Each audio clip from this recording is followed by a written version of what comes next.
Have you ever wondered, is there a place where happiness is more important than wealth? Hey everyone, welcome back to Curious Unknown. Today, we delved into exploring Bhutan, which known as Land of the Thunder Dragon. I hope you found the information helpful and engaging. If you enjoyed what you saw, don't forget to give it a thumbs up and consider subscribing for more content like this. Welcome to Bhutan, nestled in the heart of the Himalayas. This kingdom is an anomaly in a world obsessed with economic growth. Here, prosperity isn't measured by gross domestic product, but by gross national happiness. Yes, you heard it right, gross national happiness. This unique approach to development is Bhutan's brainchild, reflecting the nation's commitment to a holistic balance. It encompasses not just economic growth, but also cultural preservation, environmental conservation, and societal well-being. Here, high-rise buildings and fast-paced lifestyles are traded for tranquil monasteries and traditional attire. Bhutan's gross national happiness is not a whimsical concept, it's a multifaceted philosophy, a guiding principle that governs the policies of this Himalayan kingdom, ensuring that progress does not compromise the nation's cultural heritage or the well-being of its people. Indeed, in Bhutan, happiness isn't just a feeling, it's a way of governance. But what makes Bhutan so happy? Let's delve into its cultural richness. Bhutan's vibrant culture is a tapestry of language, traditions, festivals, and music. The Bhutanese language, Dzongkha, is a melodious harmony that echoes through the valleys, carrying tales of folklore and wisdom. The country's traditions are deeply rooted in Buddhist teachings, shaping a society where compassion and mindfulness thrive. Let's talk about the festivals. Shechu, Bhutan's most significant festival, is a riotous celebration of color, dance, and music, where communities come together to honor Buddhist deities and relive ancient myths. Then, there's the traditional attire, the go for men, and the kira for women.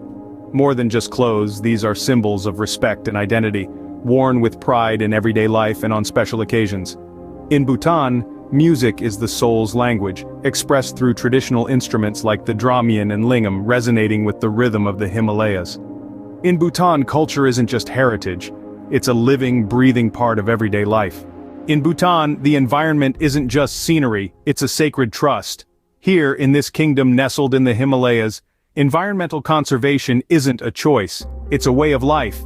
It's a commitment so profound that it's etched into the very constitution of the country, with a mandate to maintain at least 60% forest coverage at all times. Bhutan goes even further, harnessing the power of its rushing rivers to generate hydroelectric power. This renewable energy source lights up homes, powers businesses, and contributes to Bhutan's status as a carbon-neutral country. But why stop at neutral? Bhutan strides ahead, aiming to be the world's first carbon-negative country, absorbing more carbon than it produces. It's a model of sustainable development, where growth doesn't come at the expense of Mother Earth. Bhutan shows us that it's possible to grow without sacrificing the environment. This small kingdom continues to stand tall as one of the world's most dedicated guardians of the environment. Now let's step into the world of Bhutan's unique architecture. Bhutanese architecture is a kaleidoscope of intricately carved woodwork, vibrant colors, and fortress-like structures known as dzongs. This architectural style is not just about creating a structure, it's about crafting a masterpiece that harmoniously blends with its environment and cultural backdrop. Indeed, the buildings in Bhutan are more than just bricks and mortar. They are the canvas on which the Bhutanese paint their rich cultural tapestry, a testament to their Buddhist traditions and Himalayan environment. Each structure is a living, breathing entity, holding within its walls centuries of history and tradition. The dzongs, or fortresses, are perhaps the most iconic example of Bhutanese architecture. These imposing structures, with their high, inward-sloping walls and majestic towers, serve both as administrative centers and monastic homes. They are a physical manifestation of the country's dual system of religious and secular government. Each dzong is a fortress, a monastery, and a government office all rolled into one. Then there are the lakangs, or temples, adorned with intricate woodwork and vibrant murals that depict Buddhist deities and legends. These sacred spaces are not just places of worship. They are also the repositories of Bhutanese art, culture, and spirituality. Bhutan's residential architecture, too, is unique and full of character.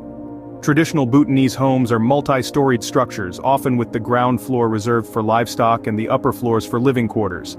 The exteriors are decorated with ornate carvings and colorful motifs that reflect the inhabitants' beliefs and aspirations. and it's not just about the aesthetics.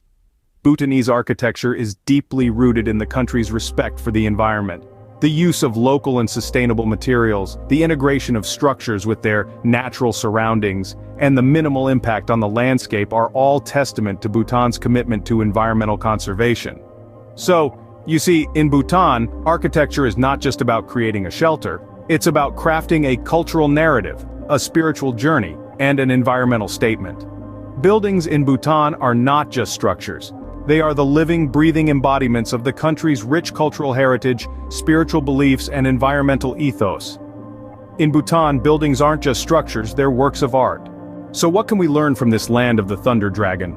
Bhutan, this unique kingdom nestled in the Himalayas, has an extraordinary approach to the concept of gross national happiness. Rather than prioritizing economic growth alone, they've woven the pursuit of happiness into their national policy, intertwining it with cultural preservation, environmental protection, and sustainable economic development.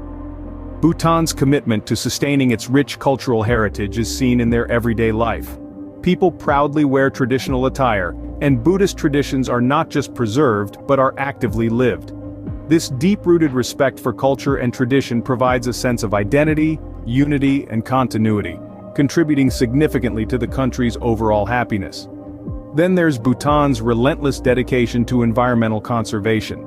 As the only carbon-negative country in the world, Bhutan reaffirms its love for Mother Nature. More than half of the nation is cloaked in forests, and these pristine green landscapes are not just for show. They are a vital part of Bhutan's ethos, a testament to their belief in living in harmony with nature. This respect for the environment nurtures not just the land but the souls of those who dwell in it, enhancing their overall well-being.